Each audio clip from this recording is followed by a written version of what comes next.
Praise the lord. ఈరోజు మనం మాట్లాడుకోబోయే అంశం స్తుతి. ప్రార్థనతో ముందుకెళ్దాం. స్తోత్రం దేవా, సర్వోన్నతుడా, గొప్ప దేవా, జీవాధిపతి.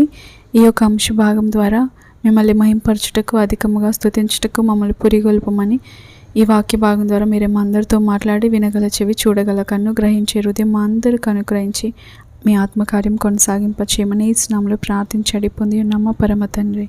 ఆమేన్. హల్లెలూయా. మీరందరూ కూడా ప్రతిరోజు దేవుణ్ణి స్తుతిస్తున్నారని నేను విశ్వసిస్తున్నాను. మరికొన్ని విషయాలు ఈరోజు మనం నేర్చుకుందాం. బైబిల్లో అనేక మంది భక్తులు స్తుతిలోని శక్తిని ఎరిగి స్తుతించి గొప్ప విజయాన్ని చూసిన వారు ఉన్నారు. వారిలో ఒకరైన యెహోషాపాతు యొక్క విజయం గురించి ఈరోజు మనం మాట్లాడుకుందాం. ఈ దావీదు సంతతి వాడైన యెహోషాపాతు రాజు కూడా స్తుతుల శక్తి వలన తన యుద్ధమును జయించాడు. 3 దేశాల వారు అతనికి ఎదురుగా వచ్చినప్పుడు అతడు చాలా దిగులు పడతాడు. దేవుని సన్నిధిలో ప్రార్థిస్తాడు, కనిపెడతాడు. తన ప్రజలందరిని ఏకపరిచి తానును, అంతేకాకుండా తన ప్రజలందరూ యెహోవా యొద్ద సహాయాన్ని కోరుతూ ఆయన సన్నిధిని ఆశ్రయిస్తారు. అప్పుడు బలముగా దేవుని ఆత్మ దిగి వచ్చినప్పుడు 2వ దినవృత్తాంతముల గ్రంథము 20వ అధ్యాయం 15వ వచనం మనం చూడవచ్చు. ఈ గొప్ప సైన్యమునకు మీరు భయపడకుడి, జడియకుడి, ఈ యుద్ధం మీరు కాదు, దేవుడే జరిగించును అని చెప్పడం జరిగింది అక్కడ దేవుడు. అయితే ఈ ప్రవచనాత్మకమైన మాటలు యెహోషాపాతును, తన మనుషులను దేవునికి సాగిలపడి ఆయనను ఆరాధించడానికి ఎంతగానో ప్రేరేపించాయి.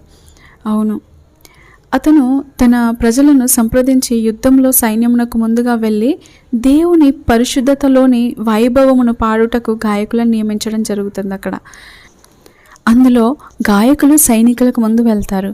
యుద్ధ పంక్తికి ముందు గాయకుల బృందం వెళ్తుంది. అంతేకాకుండా యోధుల ముందు ఆరాధికులు, సైనికులకు ముందు సంగీతము.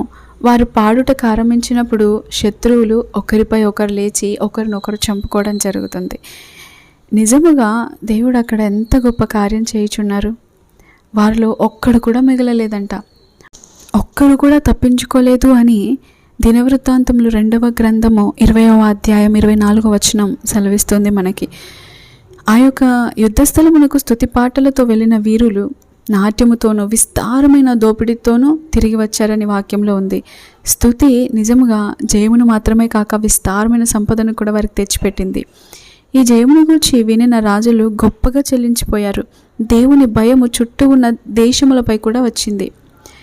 ఇశ్రాయేల్ ప్రజల కంట ఒక కుక్క అయినను నాలుక ఆడించుటకు దానికి ధైర్యం చాలలేకపోయింది అని వాక్యంలో ఒక చోట ఉంటుంది.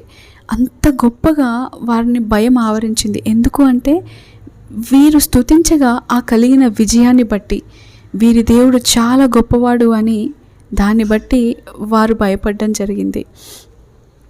ఆ విధంగా దేవుడు యెహోషాపాతుకు యుద్ధమే లేనటువంటి సమాధానకరమైన పాలనను దేవుడు అనుగ్రహించాడు. ఇంకా తను ఎంతకాలమైతే పరిపాలించాడో, తను పరిపాలించిన దినములలో అసలు తనకు ఇంకా యుద్ధాలే జరగలేదు. ఒక్కటే యుద్ధం ఎదురైంది. అదైనా స్తుతితో, ఎంత గొప్ప శక్తితో విజయాన్ని చూశాడు కదా. ఎందుకు దేవుని ఆత్మ ఈ విషయాన్ని బైబిల్లో పొందుపరిచాడు?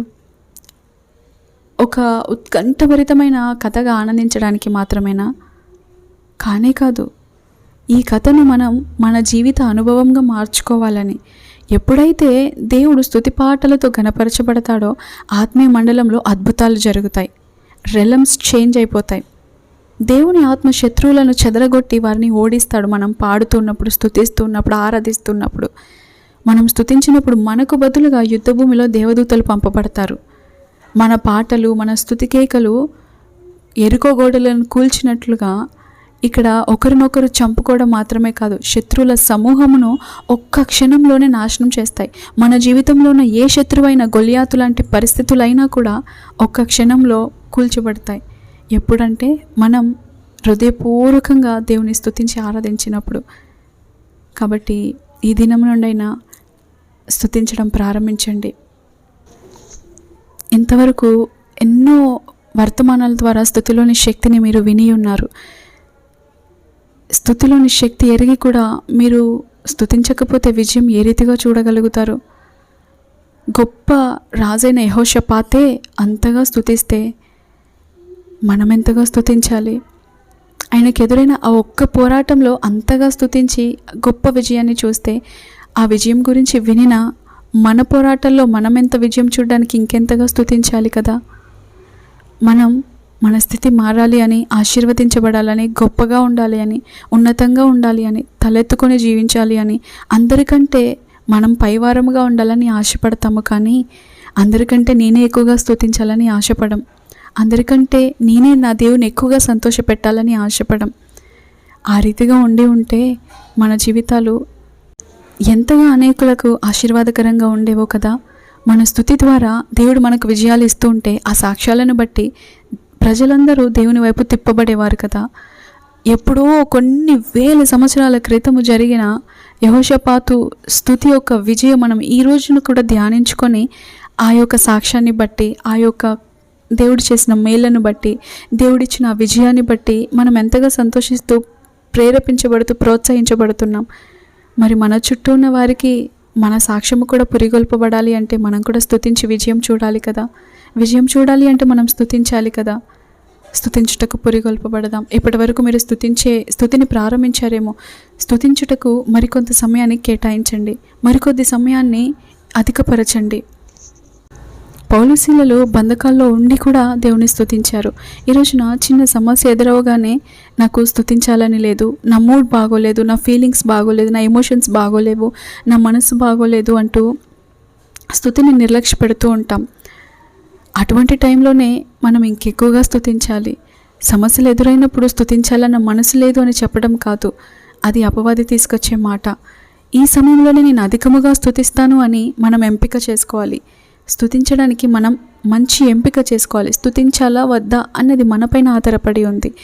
దేవుడు కార్యం చేయటకు ఎల్లప్పుడూ సిద్ధంగా ఉన్నాడు. మనం స్తుతించడానికి ఎంపిక చేసుకుంటే ఆ ప్రతిఫలాన్ని అనుభవిస్తాం. దేవుని వాక్యంలో ఒక మాట ఉంటుంది, తాను చేసిన కష్టము కొలది జీతం అంట. మీరు ఎంతగా స్తుతిస్తే అంత జీతం మీకు. సామెతల గ్రంథంలో ఒకని నోటి ఫలము చేత ఆ మనుషుడు తృప్తిపరచబడతాడు అని వాక్యం సెలవిస్తుంది. మనం మన నోటితో దేవునికి మంచి జాబ్ని చేస్తే దేవుడు మంచి శాలరీ ఇస్తాడు. మీ జీవితంలో ఏదైనా పోరాటాలు ఎదుర్కొంటున్నారా? అయితే స్తుతి ఆరాధనలను ముందుగా పంపించండి. ఈసారి స్తుతించి ప్రయత్నించండి. మనం ఎటువంటి పరిస్థితుల్లోనైనా, సమయంలోనైనా ఈ స్తుతి ఆరాధన అనే ఈ బలమైన ఆయుధాన్ని మనం వాడినట్లయితే తప్పకుండా విజయం చూస్తాము.